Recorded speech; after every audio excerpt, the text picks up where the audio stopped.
ისე როგორც ნებისმიერ სხვა ემოციას, ბედნიერებაც ეს არის ემოცია. რთული ემოცია არის, ძალიან მნიშვნელოვანი ემოცია არის ჩვენი ცხოვრებისთვის. შარვალი ქალურია თუ კაცურია. ხო, ზუსტად იგივე არის. საბჭოთა კავშირში საერთოდ ხო უხერხულიც კი იყო საბჭოთა კავშირის დროს, მე როგორც ვიცი, როგორც წამიკითხავს, რომ ბედნიერება უნდა დაგემალა. უხერხული იყო ბედნიერებაზე საუბარი, ხო? დაბალი თვითშეფასების მქონე ადამიანები ვერ ხდებიან ბედნიერები. ემოციები კონკრეტულ მოცემულობაში, კონკრეტული მოვლენის მიმართ ჩნდება. ემოციები არის ის საშუალებები, რითაც ჩვენ სამყაროსთან ვურთიერთობ და ვურთიერთობ საკუთარ თავთან.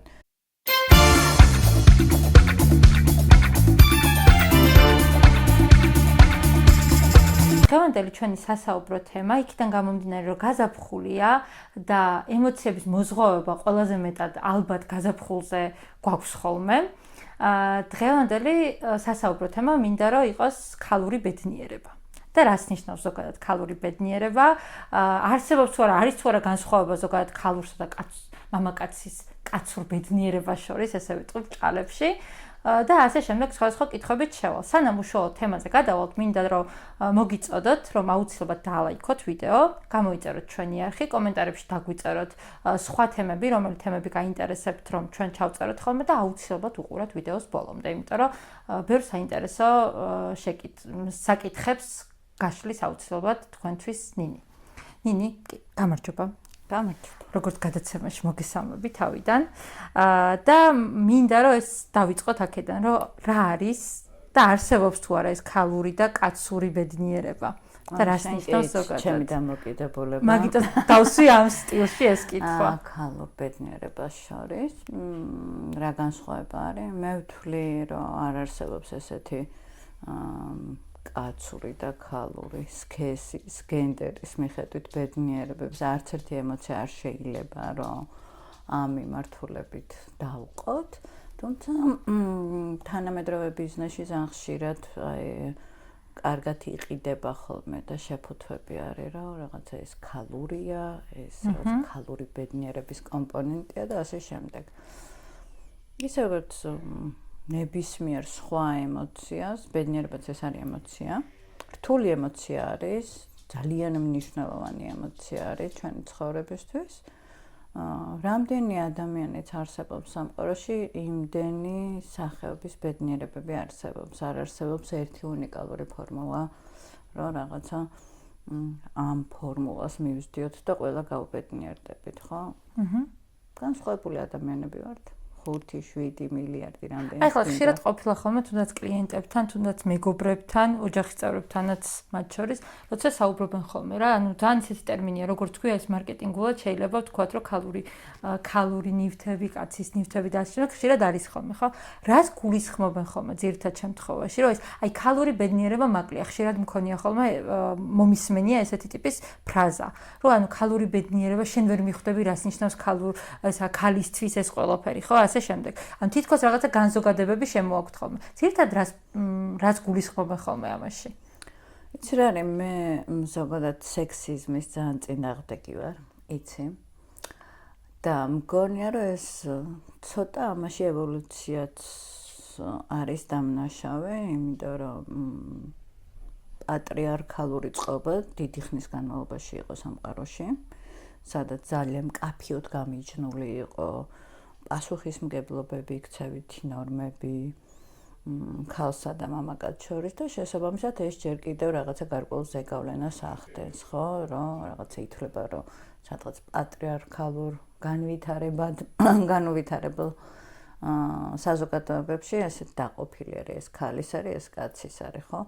არსებობს რაღაცა პირადი ჰიგიენის ნივთები, რა თქმა უნდა, რომელიც განსხვავდება და ეს ჩვენი ბიოლოგიური ორგანიზმიდან გამომდინარე შეიძლება იყოს, მაგრამ მხოლოდ აი ამ მიმართულებით შეიძლება რაღაცები გავყოთ ქალურად და კაცურად. რა ვიცი, შარვალი ქალურია თუ კაცურია. ხო, ზუსტად იგივე არის. შეიძლება იყოს ძალიან ქალური, ძალიან სექსუალური, ხო? და ქალური რას ნიშნავს? ანუ ქალზე მორგებული, ხო? და კაცური. ხო, აქაც არსებობს სტილები, თუმცა ეხლა სტილებიც კი იმდენად იცვლება და იმდენად ირევა ყველაფერი, რომ სად გადის ზღვარი, კაცმა არ იცის და მე ძალიან მომწონს ეს.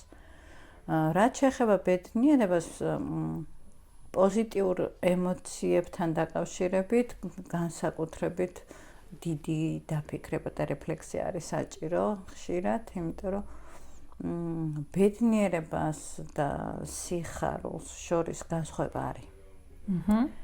და ხშირად ის რომ მე შეიძლება რაღაცები ცხოვრებაში მიხარია, სულ არ არის იმის ტოლფასი, რომ მე მქონდეს განცდა, რომ მე ბედნიერი ვარ.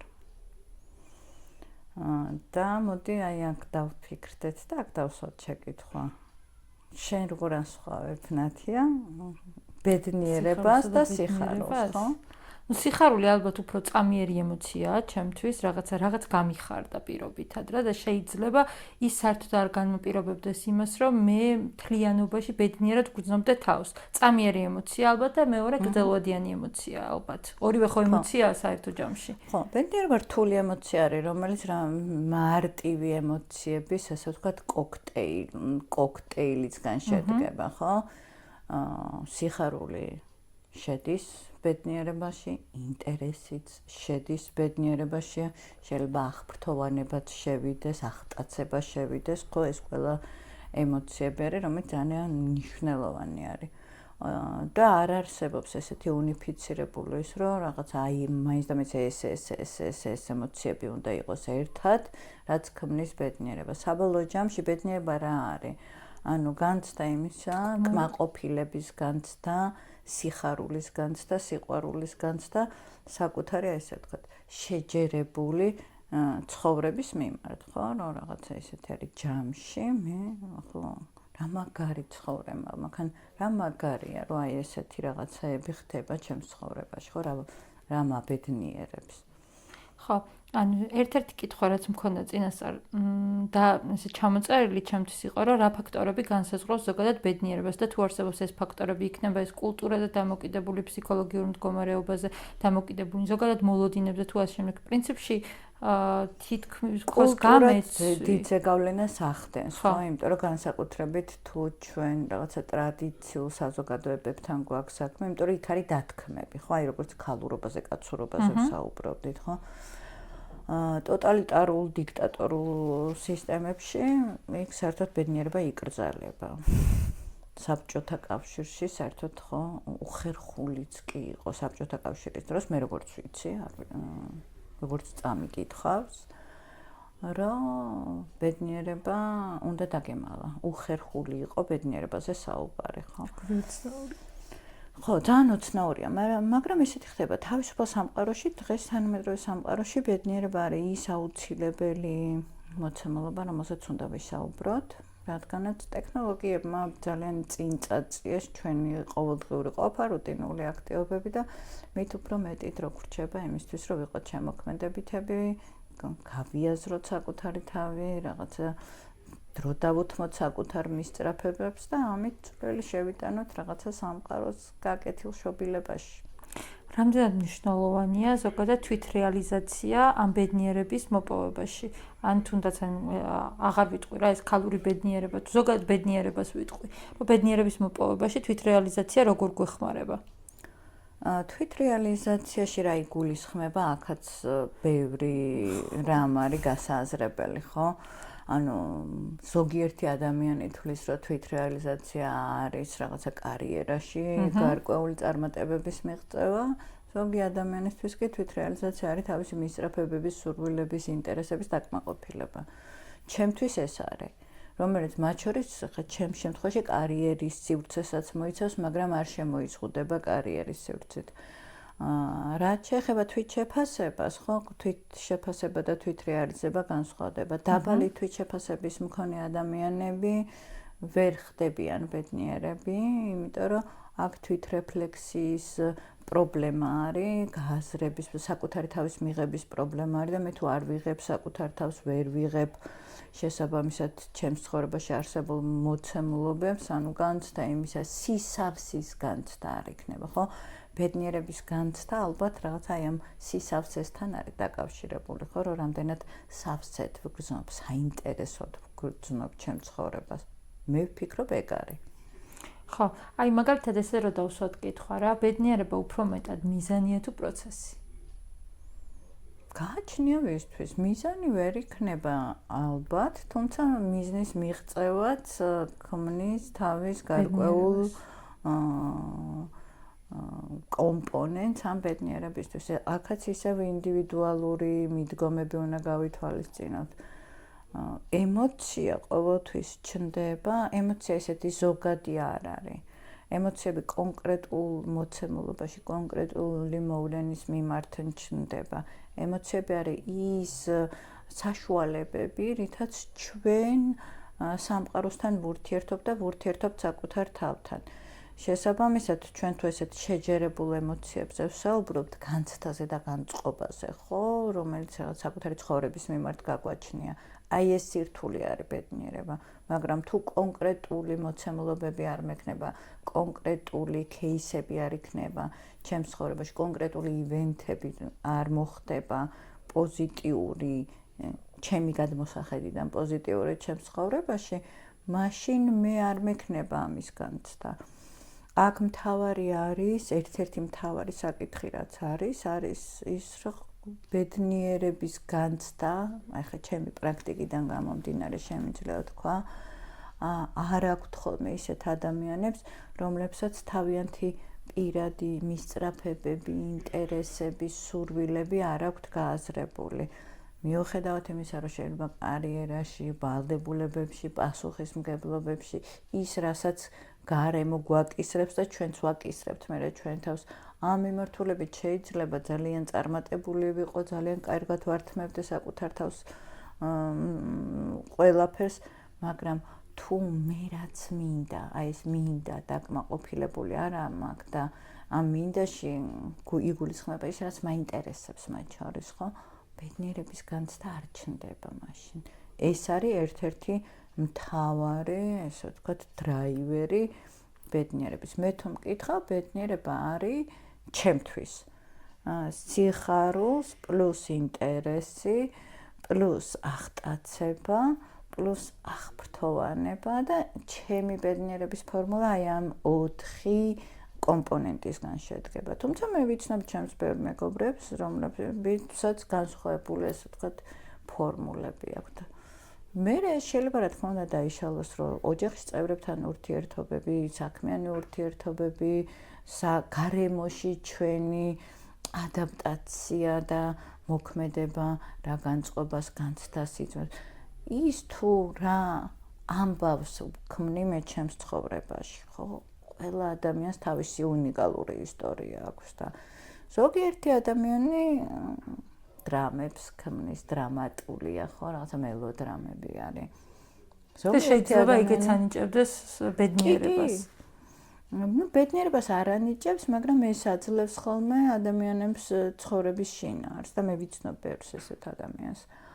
ზოგიერთი ადამიანი რაღაცა ფენტეზის ჟანრში არის, ხო, როცა ჩვენ რაღაცა მეტაფიზიკური შინაარსებითაც ვთამაშობთ, ხო? ეგეც არის. ამიტომ ძალიან ინდივიდუალური არის.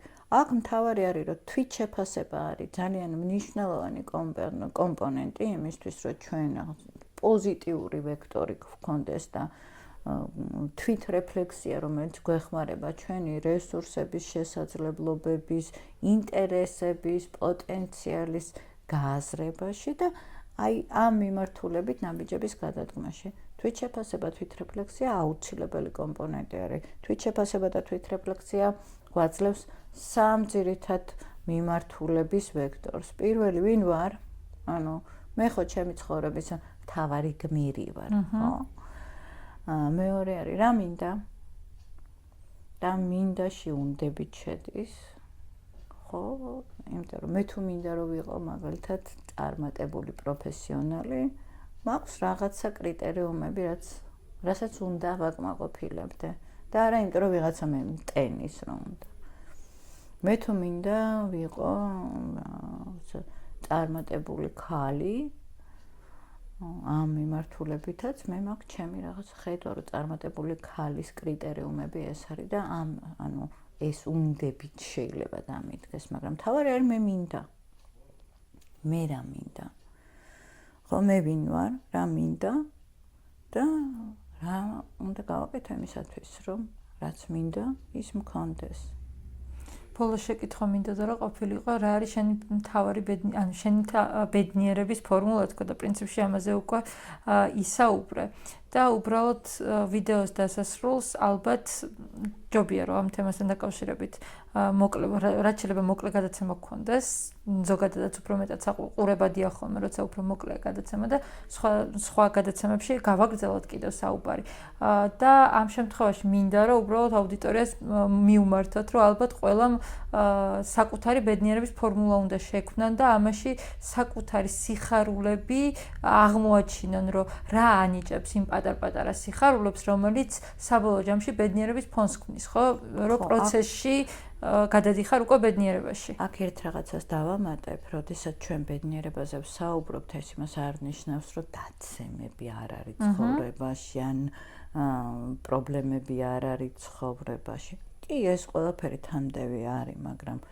ეს დაცემა იქნება პრობლემა, იქნება სტრესული მოცემულობა, იქნება რა ზეგავლენას ახდენს ჩემს აი ამ ზოგად განწყობაზე, ჩემი ცხოვრების მიმართ და ჩემი აი ამ სამყაროში ადაპტაციის მიმართ, თორე მე ვთვლი რომ მე ძალიან ბედნიერი ადამიანი ვარ იმ მხრივ რომ ჩემი თავითაც კმაყოფილი ვარ, თუნდაც ამაში ჩემი სიზარმაცეც იგულისხმება, ჩემი შვილებით კმაყოფილი ვარ, ჩემი ოჯახის წევრებით კმაყოფილი ვარ, ჩემი კარიერით კმაყოფილი ვარ და რაც მთავარი არის რომ ჩემი თავის მიმართ მაქვს უზარმაზარი სიამაყის განცდა, იმიტომ რომ მე ძალიან დიდი ხნის განმავლობაში ვშრომობდი, რაღაცა ნაბიჯებს დგავდი იმ მიმართულებით, რომ რაც მინდოდა რომ ეკეთებინა და როგორც მინდოდა რომ ეკეთებინა, იმისთვის მიმეღწია და დღეს მე რო ჩემი კერძო პრაქტიკა მაქვს, კრიტიკული აზროვნების სკოლა მაქვს,